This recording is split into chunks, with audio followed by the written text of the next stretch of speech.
Oh, we're live now. Hey. We are finally we're live, man. Oh my days, that took some time. If only Yeah. the guests knew what we've just gone through. Uh, we were supposed to go live at 9. Well, actually, it was supposed to be 9:30. We got delayed, and yeah, now we're live. Finally, we've done it. So yeah, guys, let me know if my video is blurry or if there's any connection issues. It should be good. We're good to go now. I can see Lombe clearly. Yeah, can you speak so I can hear you loud and clear? Absolutely. Welcome back, boys. Unlucky Tottenham.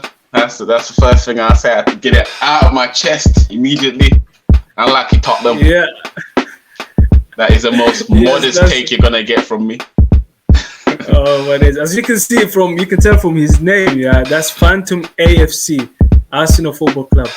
This guy is the biggest Santi Cazorla fan that I've ever seen. Like, the way you love Santi Cazorla, if there was one player that I'm that obsessed with, it would probably be Andres Iniesta, and he doesn't even play for Man United. Trust me. Trust me. I'll take Santi Cazorla right now. Right now, I'll take him. I don't even care. Yeah. That guy he's banging in the goals and the assists in Qatari League, man. It's crazy.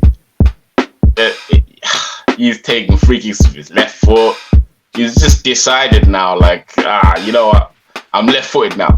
no, I'm joking. Yeah. But I just think he's one of the most underrated players that I can think of, especially for Arsenal. Yeah. Wow, what a player that was! What a unique player. I've never seen another player like him. Oh my days. He was a really incredible player. Very underrated. I agree with you. There have been a lot of underrated players, but we're gonna do a dedicated podcast on appreciated players or whole videos very soon.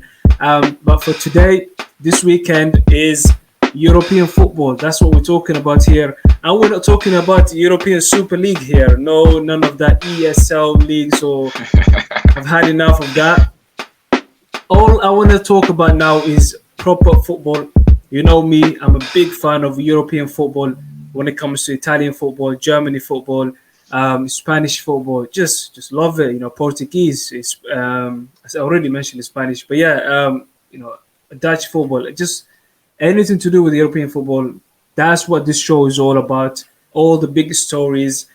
I mean, before this show, actually, we were supposed to start with the title race in Italy. Not the title race. That title race is done. But the top four race, the top four race in Italy is looking mad at the moment. But there's only one place for us to start with, and that's the title race in Spain. It's looking absolutely crazy in there. Like, yeah. What did you make of it all? Oh, I only managed to actually catch a bit of that Barcelona game.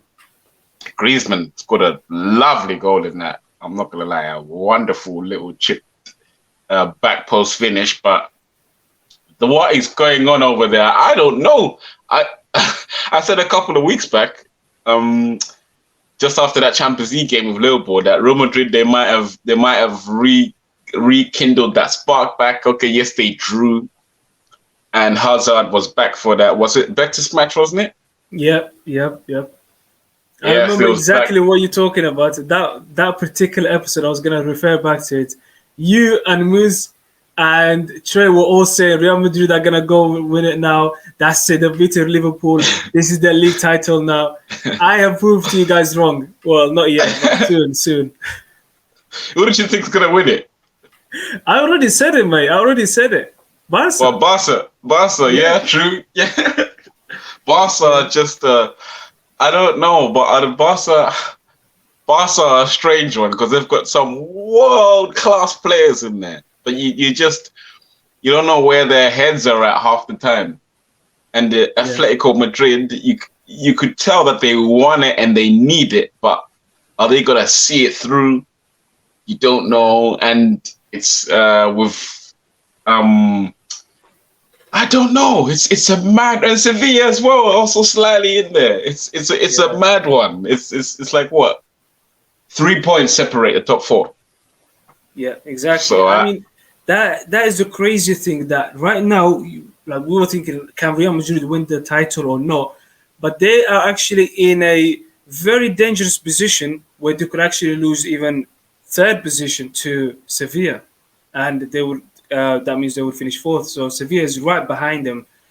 It's looking mad. And then you look at now their last game that was just dead, dreadful to watch. Real Madrid, they had Hazard coming back, but as soon as he came on, he was able to create the only good chance that they had. And you're just thinking like, this is someone who you guys have missed for what 2 3 months, who hasn't been at his best since you guys signed him, and the best you can do is when he comes on. Like why is there lack of consistency from Vinicius Junior, Rodrigo, or Asensio? Why is it only that they're able to show up in the big games when it really matters for them? maybe it's just I'm not sure, but maybe it's just the style of player that Hazard is and the experience that he has. Breaking low blocks. He's probably the only winger in there that's won titles breaking down other teams. Like he's got that experience in his locker, and the type of player that he is that sort of player who can come from deep and just, I don't know, drop one or two people and then make a chance. But the young players, maybe it's in big games they thrive more because it's more end to end. If you're coming up against another big team, they're gonna fancy their chances against you, and they're gonna attack. And when they attack, Real Madrid are fantastic at the counter attack. So maybe Vinicius gets more sort of space in those games than against a low block where it's like, okay, you have to penetrate. Yeah. But yeah, it's a strange one. I think Barca have got a game in hand, sort of Atletico. I'm gonna, you know what? No, just to bring you in there. Sorry, just to cut you off in there. Atletico Madrid are actually playing. Their game has actually finished, and they've lost that game 2-1 against Athletic Bilbao. Is it? They lost it? Yeah, just Oh now. my goodness. Oh, so they've lost their game in hand, and Barca. Who Barca's game in hand is gonna be against? They're playing against Granada on Thursday. So Ooh. yeah. So that's what I'm saying. Like for Barca, all they have to do now is beat Granada, who United have actually beaten. So no, it shouldn't be that difficult. That's what I'm saying, to beat Granada. So that's all they have to do. Beat Granada, then they go 1 point or 2 points ahead of Atletico Madrid, and then Atletico Madrid and Barcelona have a game where they play against each other. Now that game is gonna be huge for Barca. All they have to do is beat Granada, and when it comes to that clutch game, that crucial game, just get a point. That's it. The league is in their hands, and if they can win it this season of all the seasons with all the issues that they've had, Messi, say that he wants to leave the club, starting the season the most horrible way, Ronald Koeman not being wanted by obviously the main guy Messi, and you're just looking around what this team has been able to achieve now. If they can actually do it, I think it would have to be down to Ronald Koeman and his specialism, like his tactics. What he did is they've gone from playing with four at the back, and sometimes playing with Sergio Busquets and Alba being exposed a lot because defensively he's not good enough. So what he's done is put a lot of faith in the young kids. Players like Munguiza are coming through. Alba now doesn't have to play left back. He's now playing left wing back. They're playing three at the back, and the whole team just looks more like this is everybody knows their role. De Jong is looking like at his best. Like this is even better than I've seen him at Ajax, which was like you remember that team how good they were, yeah. Yeah, absolutely, yeah. Oh, yeah,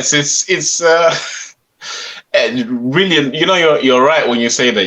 If Barcelona win this particular La Liga this season with all the stuff that's going on around their club, that's probably going to be the most probably their most difficult Serie A I've probably seen them win Yeah, La in Liga. my life. Yeah, Yeah. because under the circumstances, if they was to win it, the president, everything is just unraveled at Barcelona this year. Yeah. And also the Super League. They're also part of the Super League thing as well. They're one of the last clubs to pull out. So they've been Did they actually pull out, or they're still in it? Because I can't tell. I think Real Madrid and Barca are still in it. They're still waiting for it. Yeah. Hey, ain't gonna wait. The Super League ain't gonna wait. How bad is it for Atletico Madrid that with 10 games to go, they were 11 points ahead of everybody else, a game in hand, and now you look at them. Like this, if they don't win it this season, which is very likely, for Simeone to recover from this is gonna be hard. I think he needs a long break away from football. 10 years. It must have been 10 years now, yeah, Atletico Madrid. For him to still be there with the intensity that his teams play with, not only his team, but also himself. You see how much pressure he puts himself on. He needs to relax, that guy. Just go off. Absolutely. And he's here doing it again. Basically, this has been what he's doing now is basically been the story of Atletico and Simeone. The whole time it's been there. He pushes Real Madrid and Barcelona to the maximum, even in the Champions League as well. I feel sorry for him. 2 Champions League finals, Real Madrid just at the last second. Like he's like he's done like a Pochettino, but even more. Okay, he's won the La Liga a couple of times, but wow, man, he really has bled through the nose to make Atletico do what they're doing. Yeah. And it's a shame. Underdog. But he's the he is the ultimate underdog. But it's deep as well. They lost their game today. That is so. Yeah, man. That's very heartbreaking. Yeah, they lost to Athletic Bilbao. Yeah, it's really sad for them. I think this is it. This is the game where they actually are gonna give up. And Barcelona, like you said, they've beaten Villarreal 2-1. Antoine Griezmann proving me wrong once again.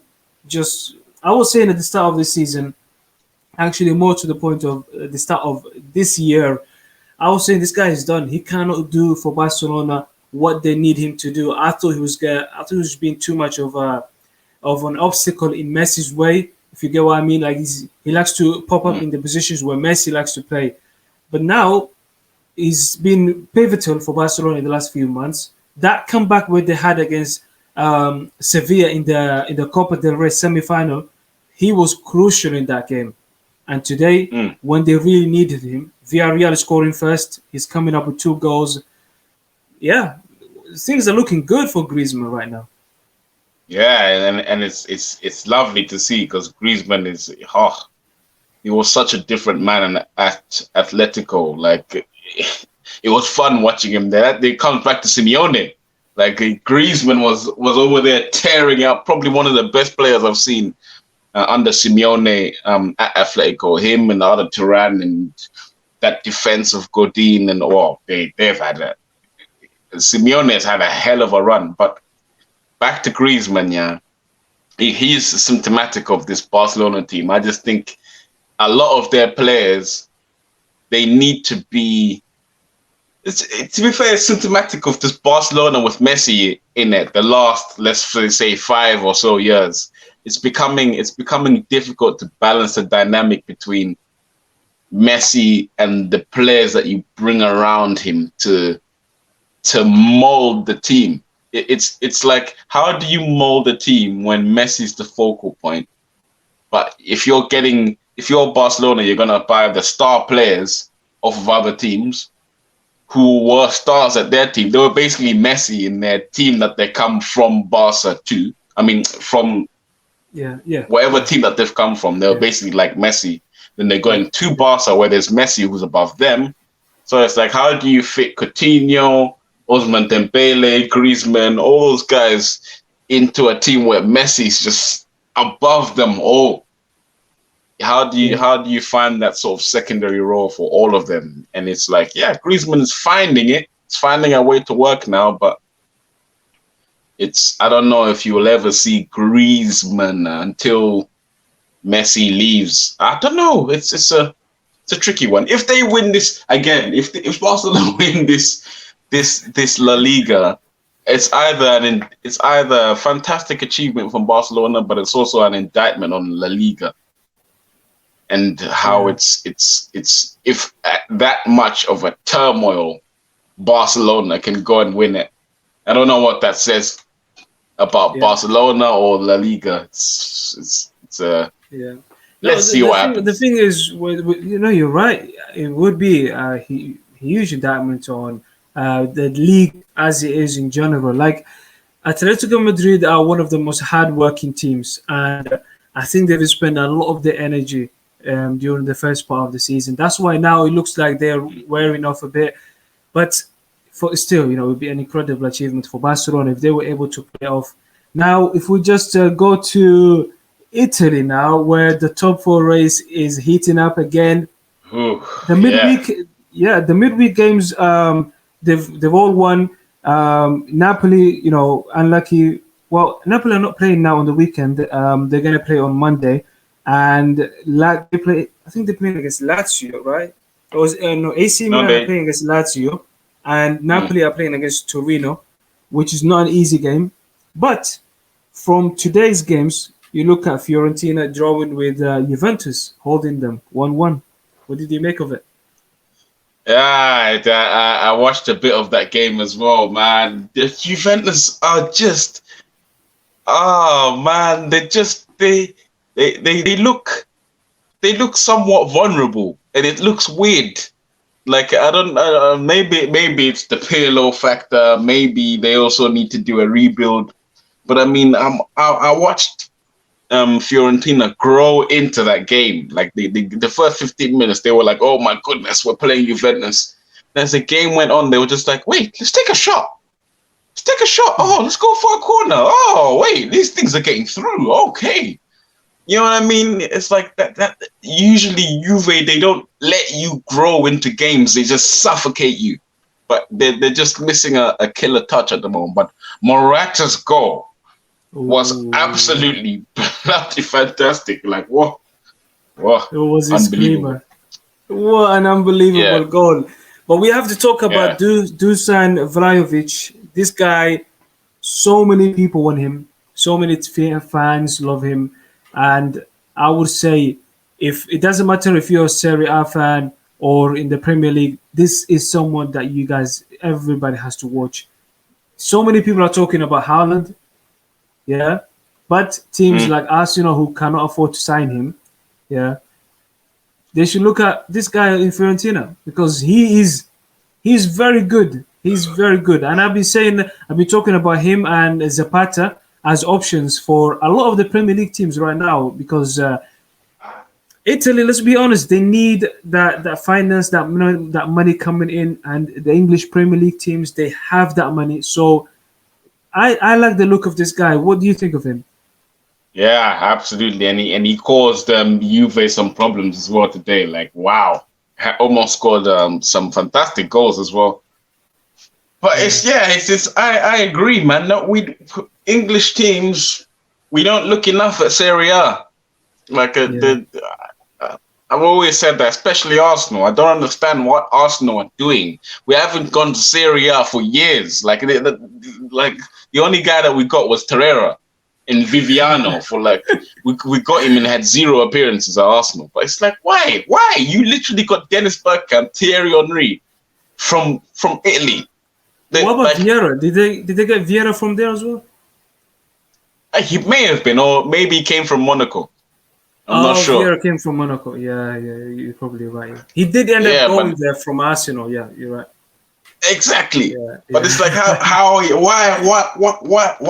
why? Like, Arsenal are, don't get me started on Arsenal. Don't let me even open that can of worms. But we need to get more players, like and Duvan Zapata. Like you say, he's an Arsenal fan, as you've mentioned before. That he would be lovely for Arsenal, like to replace, maybe upgrade on Lacazette. We need a basically a taller, stronger version of Lacazette. I know, I know. I'll make that sound like it's easy to get, but I mean, Juve Zapata's right there. How much would it legitimately cost to get Juve Zapata? But not much. At the moment, Serie A is looking lovely. That top four race. Yeah, I'm not sure. I'm not sure what's going to happen there. I tipped Napoli to get in there, to sneak in there, but Atlanta won 5-0 tonight. 5-0. Yeah, exactly. They're with a man down as well, you know. I love Atlanta and their manager Gasperini. Yeah. They had a man sent off, and they still won 5-0. This team is just unbelievable. They keep getting better and better every season. Like, it doesn't matter if they lose the star man. They've lost the left back Castagna, and then they also lost their captain, their leader. It doesn't matter. They're still continuing to play this attacking, amazing football. And their last game where they drawn 1-1 against Roma in the midweek games, like, that was for me a game where they deserved to win. They should have won that game, but were very, very unlucky to not have won. But for me to see them winning tonight 5-0, I'm so happy for them. You know, I've been saying it for a long time that if Atalanta manage to get top 4 this season and Juve miss out, Andre Agnelli, I'm sure he's going to have so much to say about this, because he's the guy that said Atalanta don't deserve to be in the Champions League. And guess what, mate? Right now, they're going to be in the Champions League and you're going to be in Europa League. Think about that. Exactly. Exactly. You have to respect Atlanta. They're such a unit of a team, and just like you say, they've lost Alejandro Gomez, they've lost Castagna, and they've given you Diallo as well. Like, they may have given you one of the next wonder kids of world football, but I mean, like, they're almost like a Leicester in Italy. Yeah.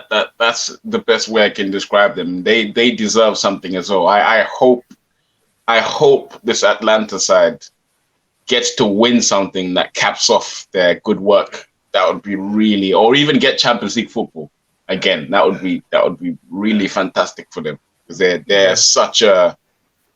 deserve everything that they have. They're like Atletico. They're like Atletico, Leicester. They remind me of so many good teams, but they're a proper throwback team.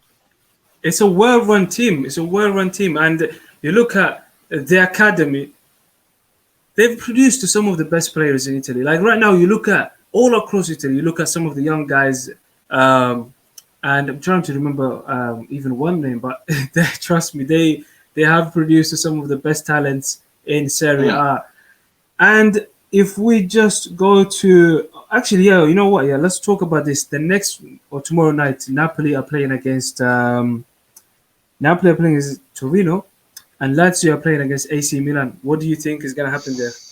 Oh, Napoli. This is the thing. Napoli, Torino. That is a banana skin game for Napoli. But Napoli, it's up to them now. They're getting their players back.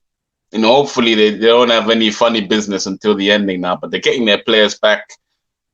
They've got Martins. Lorenzo Insigne was fantastic against Lazio. Like they as long as they have their attacking players, I reckon they should get past Torino. I reckon they'll beat them comfortably. I reckon 3-1. I say 3-1 to Napoli against Fiorentina. But then is it Lazio against AC, isn't it? Is the other one? AC Milan, yeah. Oh my days. I feel sorry for Milan. Yeah, exactly. I feel sorry for them, because it would have been so nice to have seen a full battle between AC Milan and Inter Milan go all the way in the San Siro. That would have been nice, a nice little throwback to see. But fortunately, AC Milan, the second half of the season, they've died down. I think it's a tough one for It's a tough one for both, but I just have a feeling that I reckon Lazio are gonna cause problems for AC Milan because they've just been beaten by Napoli. They also need to gain ground again, and they were on a good run before the Napoli game, Lazio. So Yeah, I reckon they're gonna be like a wounded animal against AC. First goal is gonna be key in this match, but I you're right. reckon Absolutely. I have a feeling that Lazio are gonna. I reckon Lazio are gonna win it. That's my Yeah. strange prediction. I reckon they're gonna win 2-1. You know what? Yeah, to predict this game for me is a hard one because, I mean, yeah, I can see a draw. I'm not gonna lie. I can see a draw where Yeah. it can finish 1-1 or 2-2. But right now, AC Milan, I think what they need to do is just forget about everything that has happened. Just focus on the opportunity that you have right now, not what you could have had. You didn't start the season thinking about winning the Serie A title. The season was all about getting top four. Right now, you managed to put yourself in a great position. All you have to do is just focus and see it off. Do as much as possible. That's why experienced players like Ibrahimovic, Mario Mandzukic, Romagnoli, Cassie himself is experienced as well. Simon Kier. These players are going to be crucial for the next part of this Serie A season. So the next few games, very, very important for them. Just put your head down, forget everything that could have happened. League title or Coppa Italia, being knocked out by Inter Milan. I also think losing in that game and the manner that they lost in, that last minute free kick against Inter Milan where Christian Eriksen whipped it in. Yeah, that was That was a unbelievable. So fantastic game as well. Yeah. yeah, that must have killed their confidence a lot if you think about it going into the season. And that's all they need to do now. Just focus and see it off. For me personally, I've been saying this for a while. Like, this is a team that deserves to be in the Champions League position this season. You look at them, Inter Milan and Atalanta. For me, those three, obviously Inter Milan are going to win the league title, so they're going to be in the Champions League anyway. So Atalanta and AC Milan have been there. They've been consistent all season. Juve, I don't know what to make of them, but all I can say is they really, Andrea Agnelli has been really pissing me off for a while now. So I just want to see him being knocked out of the Champions League. I mean, being knocked out of the top four, any race of top four this season. So we'll see how that's going to go. Tomorrow's I going to be completely interesting. agree. I completely agree with that assessment with AC Milan and the senior players. Now they need to pick back up the focus and drive this team to the end. Like, come on now. You've got over the heartbreak now. Come on, man. Get Ibrahimovic, all those guys, Benaker, Kessie, like you say, get together and just finish the season solidly. Like, go and finish the season solidly so you're ready for next season. Because you don't want to be ending the season in this bad form. You don't want to be ending the season because they're onto something, AC Milan, if they play their cards right from now to the end of the summer for next season. So yeah, you're absolutely right about that. And if they don't get Champions League football next season, I can't see Donnarumma staying there. He's gonna be free. He's gonna be available for free in the summer transfer window. So that is something to keep an eye on. And speaking about the transfers that are gonna be available if teams don't get Champions League football next season, Borussia Dortmund look like they might just be able to make it this season. Just about. Oh, they won 2-0 in their last game. Yeah, I did. Yeah, I saw a bit of that game as well against Wolfsburg. Haaland absolutely saved their skin.com, but still, like, Wolfsburg still got some chances. If Wolfsburg just had a bit more quality, they would have punished Dortmund. I'm telling you right now, watching that game. But at the same time, Haaland saved them, like, at a breakaway goal from the halfway line as well. It's just his strength and his power. But man, Dortmund, they just lack so much. They lack the spine. Dortmund. That's what I'm gonna say. They just need a strong Absolutely. spine, because right now they haven't got it. Jude Bellingham is he's something, but his inexperience got him sent off. I think he was unlucky for his second yellow against Wolfsburg, but they just need some generals in that team, and then that Dortmund team really becomes scary, because their front line has got some serious talent in there, like Weigl, Royce, Haaland, Sancho, and not Weigl, sorry, Brandt, sorry. Weigl. Oh my goodness, Weigl's in Benfica at the moment.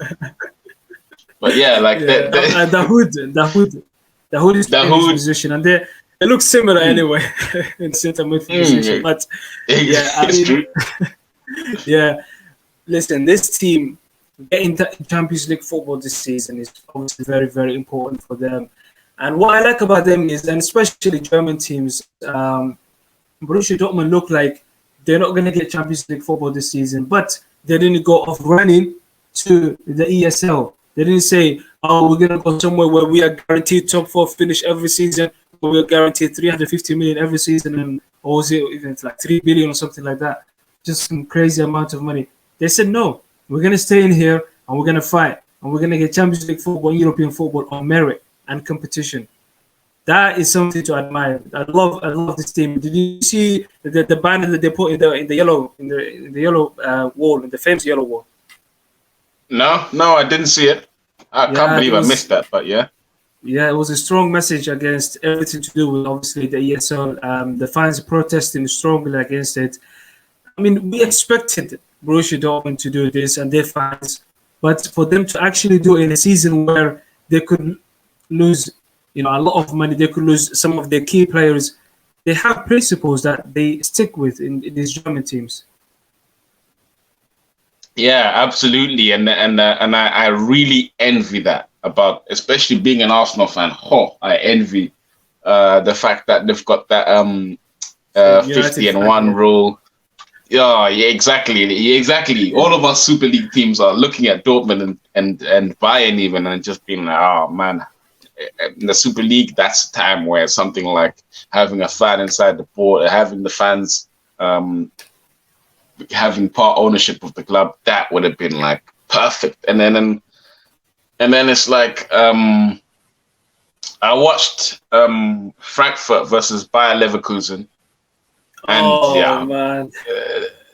that was a strange game, but yeah, Bayer Leverkusen were always winning that, by the way it looked. And just one thing I want to ask, actually. Yeah. Imagine Borussia Dortmund don't make Champions League football. Okay, they'll still be in Europa League, but I mean, like, wow, Haaland is definitely gone in the summer if they don't get, actually.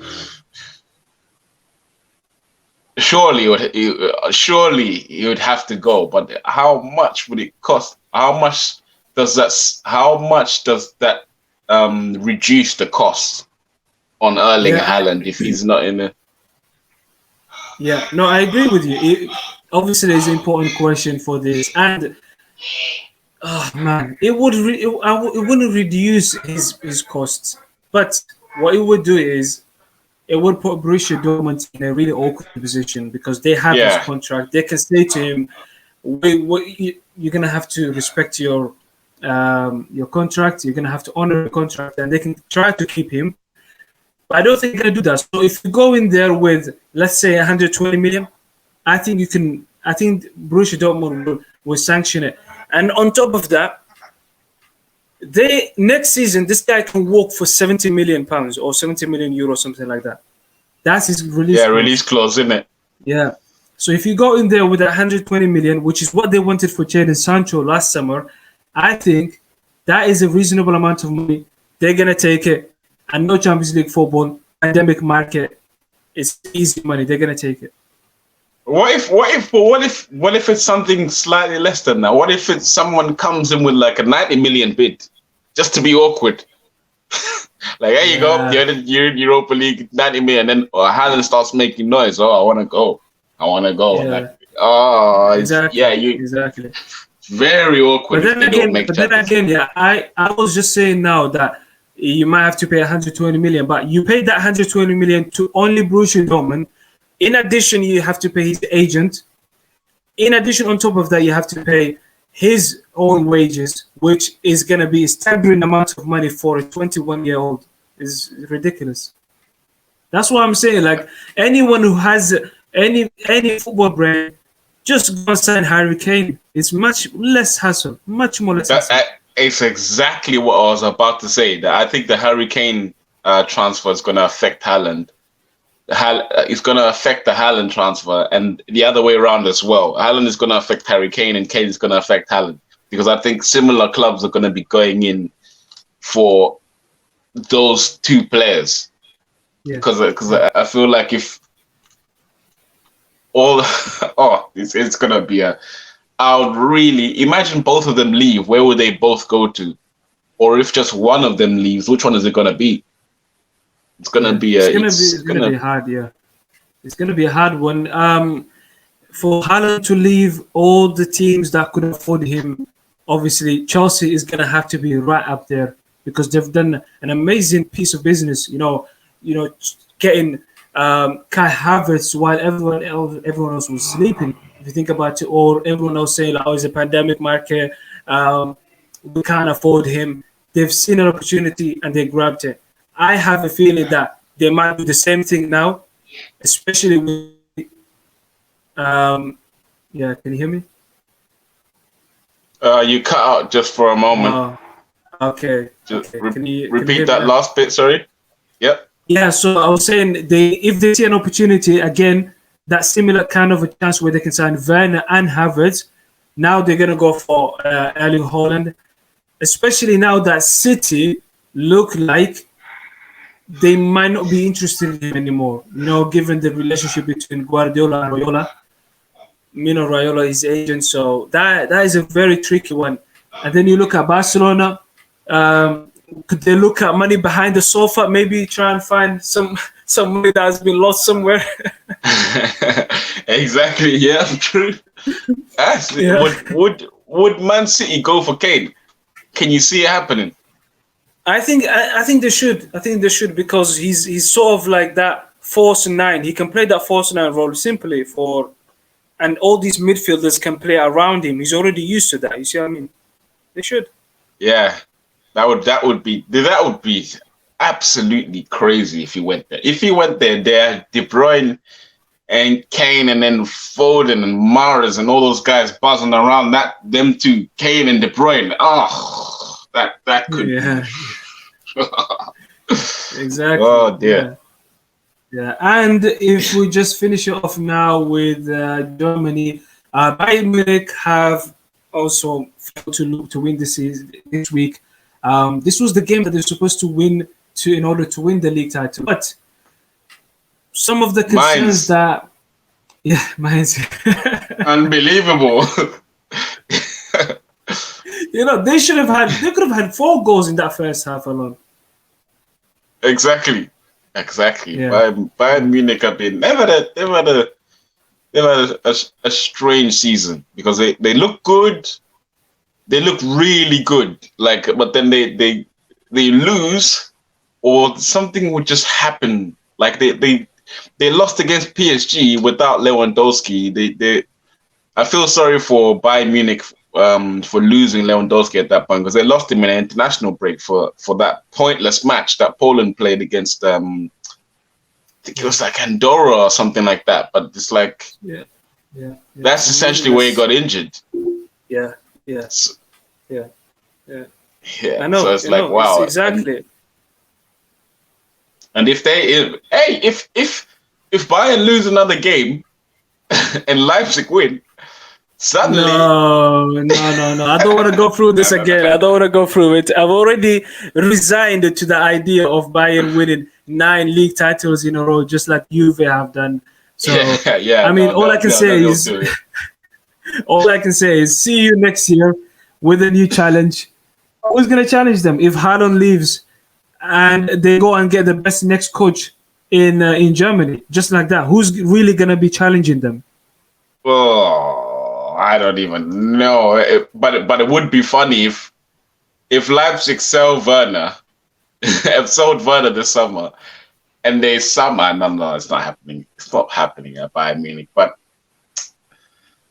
oh man, They've it's already signed their best Nagelsmann. player. Yeah. Upamecano is going to Upamecano, Bayern next yeah. season. Oh yeah. Oh, I even forgot about that. Oh my goodness. Now Bayern are actually dirt, man. They're dirt for Napoli FC. They don't give a damn. Like, oh, they're buying players of the best. They're buying the best players of literally their rivals, man. Bayern are so dirty at that. Like, they're the worst in the world at that. Yeah, it's ridiculous, man.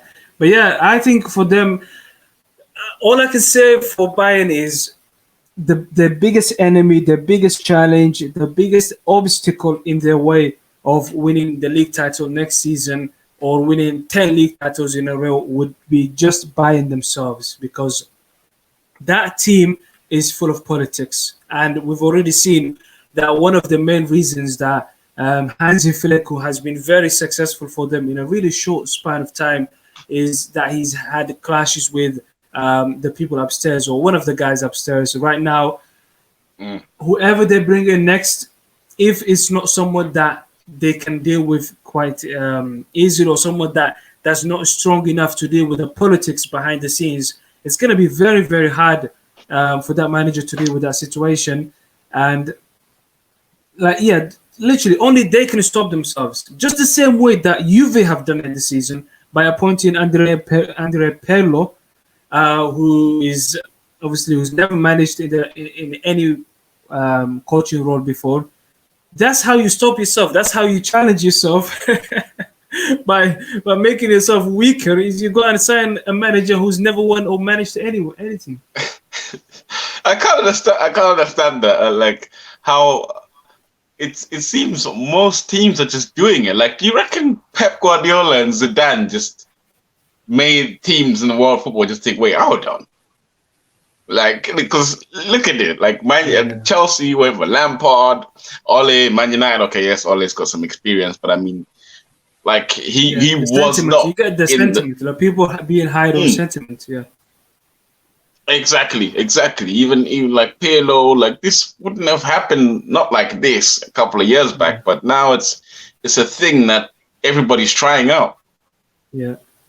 But it's because like, it's a new generation. It's a new ideas football right now. Like, but all I can say is obviously the best coaches right now, apart from Pep Guardiola, are from Germany. If you look at the upcoming young coaches, that's where they're coming from. I would tell any coach out there, anyone who's listening to this podcast or watching us on YouTube, if you are aspiring to be a coach, just study the German model, how they coach their players, how they coach their teams. I think is the way forward. But we live in eras, isn't it? Like right now, you look at the football that Pep Guardiola has produced, everyone tried to copy him.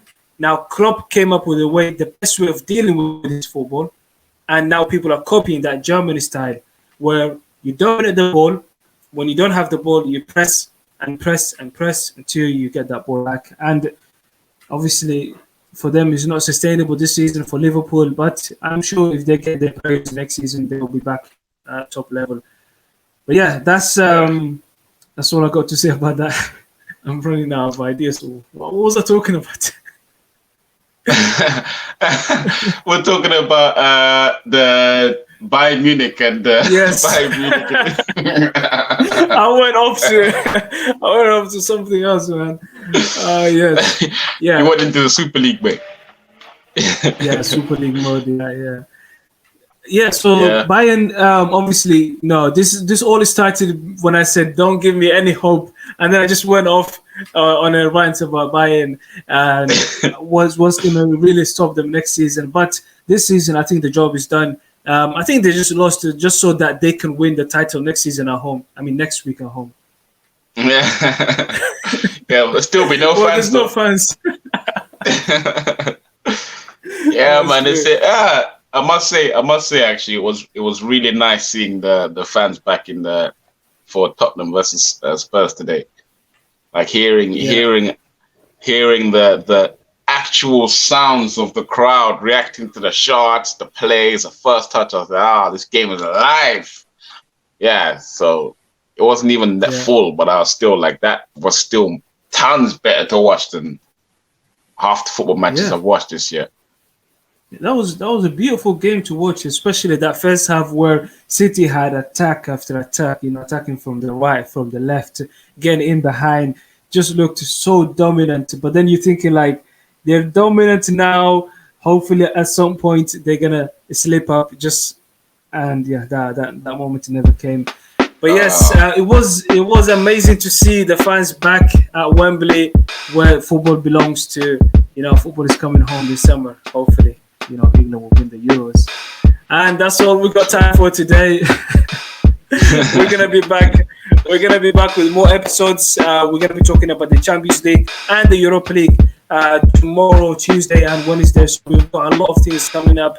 Also, I've got an interview with a football coach who's fully qualified, who's a fully qualified FA coach. So keep an eye on that. Anyone who's aspiring to be a coach or wants to learn about the game and the tactics and how to develop players, or if you're just looking to develop yourself for a 5-a-side or 8-a-side, whatever you want to work on, this coach will really help you. Yes, Lombe? Absolutely, yeah. I'll be tuning into that, and also if you go over to the Bad Sports, I will be hosting hopefully this week an Arsenal and Manchester United show before the Europa League games. So Abdi, I'm gonna speak to you off camera, see if you want to join that. You already know my response to that. Exactly. We have to. Oh man, it's looking like we're gonna go into a fight or what? Let me not speak too soon. Arsenal we can. Yeah, now we're gonna get into all of that later. But yeah, guys, that's all we got time for today. Thank you so much for joining us. And make sure that you hit the like button, subscribe, share it with your friends, anyone who loves football, all the good things. Until next time, thank you. Cheers, guys.